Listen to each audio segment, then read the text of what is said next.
Hello and welcome back to Wednesday. Today we're going to cover the sections from page 366 to page 367. That is The City Grows from Monarchy to Republic and the People of Italy. Yesterday we talked a little bit about the geography of Italy, having mountains and fertile plains and volcanoes and freshwater rivers, the Tiber River, very important, and located as a peninsula, so around a lot of water. Today we're going to be talking a little bit more about the people that settled inside Rome. So, early Romans had a swampy area between two of the town's hills. Remember, there were 7 hills. This is what they call the Roman Forum. Now, what is a forum? First off, I want to show you that drain. That's why I started at the bottom of the page. A forum is an open area in a city filled with public buildings, temples, and markets. So just in the middle of a city, you have a lot of buildings that are open for the people, places that can worship, temples, and places where they can buy things, markets. This was the center of Rome's government, religion, and economy. And they liked this idea of a forum so much that they added forums into all of the cities that the Roman Empire established. My book says that several waterways crossed or led to the area that became the Roman Forum. These waterways became the routes of Roman roads, which then also converged on the Forum area. Road access encouraged building placement for easy access and exit from the area. Its central location invited important buildings serving many aspects of Roman life to cluster in the Forum. For example, temples for Saturn and Castor marked important boundaries. Rows of shops, such as for meat, connected them. Key political events occurred at the Comitum, where certain elections were held. Finally, ceremonies and parades moved along the Sacra Via and through the Forum where all could view them. So a big important place, the Forum. Now, Rome, which we saw on page 365 where it was located, had very useful geography to help it just grow and prosper. Rome had hills, 7 hills around it, that helped give them high ground and prevent major attacks against Rome. It was a natural defense.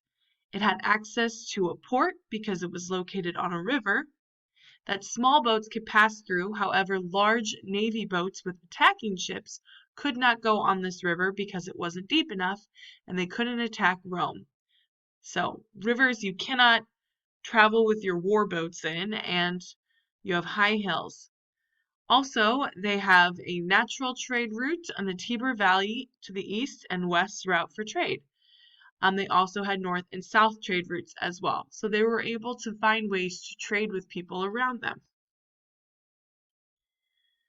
Rome did not start out with a democracy. Rome started out with a monarchy and, like Athens and Sparta, was an independent city-state. So wasn't a part of other places in Italy at this time when it started out. They had kings. The king was the person in charge of the army, was the chief priest, so had some religious jobs, and it was the supreme judge, so told people if they were guilty or innocent or not in crimes. They helped the city grow. They built the first buildings in the Forum and led Romans in wars against neighboring villages.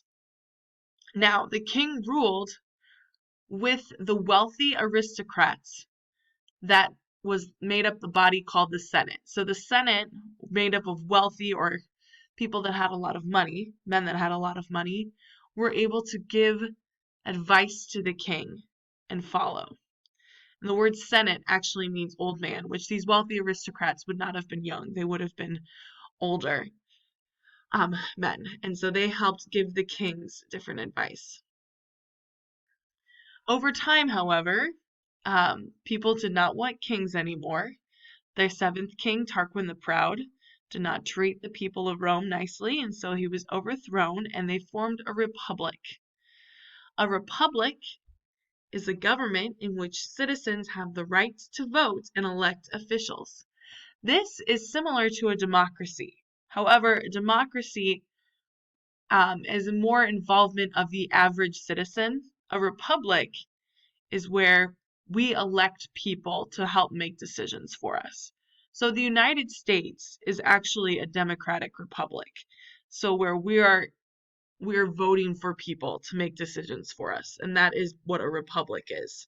So citizens have more of a say, but they're not participating in an assembly. The word republic comes from the Latin word res publica, which means public thing or public business.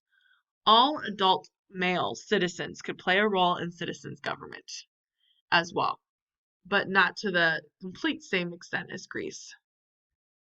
And it's time for the Dutch word of the day. The Dutch word for Wednesday, well, it's several words, but it's a phrase. Dutch word for Wednesday, May 6th is dankjewel. Dank, je, well. Maybe you've heard me say it before, but that means thank you. So, dankjewel is how you can say thank you. Dank, je, well. Dankjewel. Can you say it? Awesome. Don't forget to write down dankjewel. It will be on your homework, and you do get points for this, so it's very important. Back to ancient Rome. I am on page 367 at this time, and we are going to talk about the people that lived in Italy. Italy had a lot of different cultures, and as Roman power grew, Romans came into contact with different parts of Italian culture. Greece and Italy are very close to one another, so much the fact that they often get confused for one another because they actually look similar. But that's because Greeks started settling in Italy around 700 BC. Remember, Rome is around 800 BC. Greeks settled a little bit after that. And so the Greeks of Italy had a strong influence, and one of the main things they had a huge influence on is their religious structure. So Greek mythology and Roman mythology are very similar, except Roman mythology changed the names of their gods and goddesses, but they had the same characteristics. So Zeus is identified with being Jupiter, and Hera with Juno, and Athena with Minerva. So the same god or goddess just had two different names, one Roman name, one Greek name, but the stories were the same, just different names. The Romans also adopted Greek legends and heroes as their own. The Iliad, which was a story, a saga that was told about Odysseus. No, sorry, my bad. That's the Odyssey. um, he He, so yeah. Oh, my Lanta. I'm so sorry. So the ancestor of the Roman people, they said, was Aeneas, was a character in the Iliad, a Greek poem by Homer. And so it was written down in a poem called the Aeneid by Virgil. We also have the Etruscans. The Etruscans, which we're going to learn about a little bit more tomorrow when we're on the next 2 pages, were some of the most powerful people in central Italy, where Rome was. They lived just north of Latium, and actually, if you look at the map on page 365, you can see their region. Let me go there. I'm turning pages. So this is the region of Etruria, right here, the purple. You see how big it is? And it's right next to Rome. And so it was able to have a lot of influence on Rome. The Etruscans had advanced culture, they were skilled artists and builders, and they sailed around the Mediterranean as traders and learned a lot of things from the Greeks and the Phoenicians. So these two Greek colonies and the Etruscans had a lot of influence on Rome as it was growing.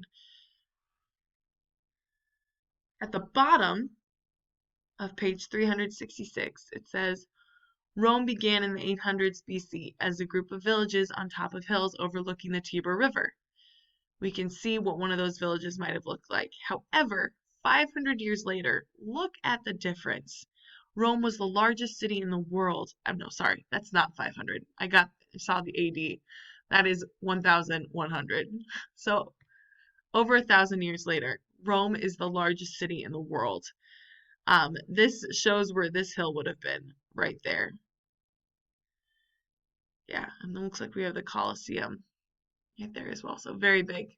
All right, at this time, you should be able to answer questions 1, 2, 5, 6, and 11 on your homework. If we want to wait till Friday to do it, that is also fine. But I will talk to you guys tomorrow as we finish this first section.